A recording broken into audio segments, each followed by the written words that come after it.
Okay, when we find points of intersection just with two normal rectangular coordinate graphs, we can use our calculator to graph them, find the points of intersection. Unfortunately, in polar mode on your calculator, which your calculator does have a polar mode, just like it has a parametric mode, we're going to use that in just a second, you lose the intersection feature of your calculator in polar mode, which is kind of a pain. So we can either use substitution or elimination to solve the system. Basically, the points of intersection are solving the system. So if r equals 1 minus 2 cosine theta and r equals 1, then doesn't 1 equal 1 minus 2 cosine theta? Okay. So if I subtract 1 from both sides, I get 0. Divide by a negative 2.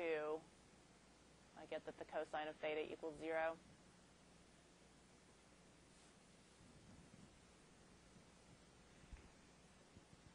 Unless it's stated otherwise, assume that you're dealing just between 0 and 2 pi for theta.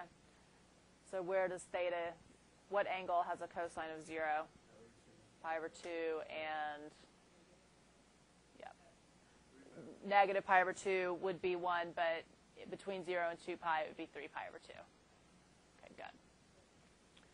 And a lot of times you're going to have to plug your theta back up into your equation to figure out what r is, but r equals what? 1. Yeah, so it's kind of an easier example. Always put and write your points as points. R is always first, and then the theta.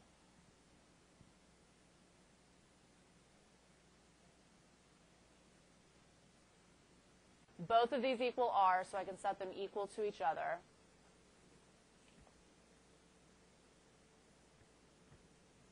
How do you want to deal with that?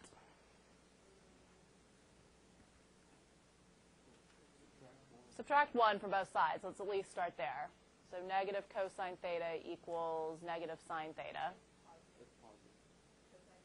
Thank you. It's hard to see on the screen. So positive cosine theta equals negative sine theta.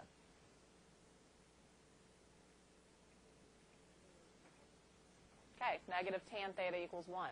If you divide both sides by cosine, you would get 1 equals negative tan theta. Or the tan of theta equals negative 1 would probably be easier to deal with.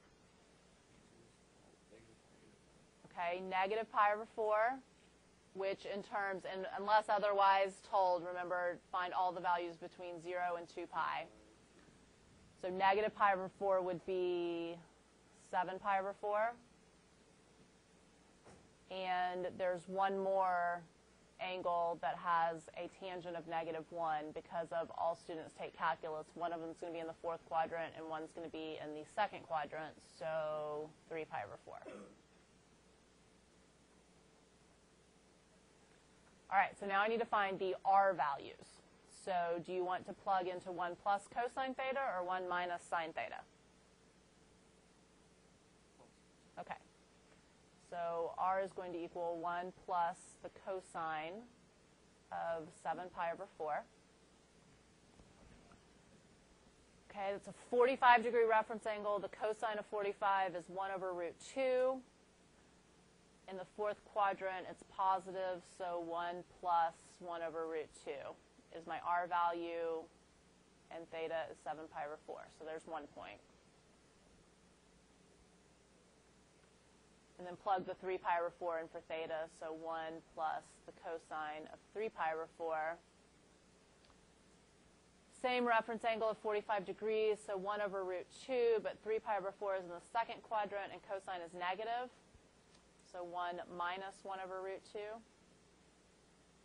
comma 3 pi over 4.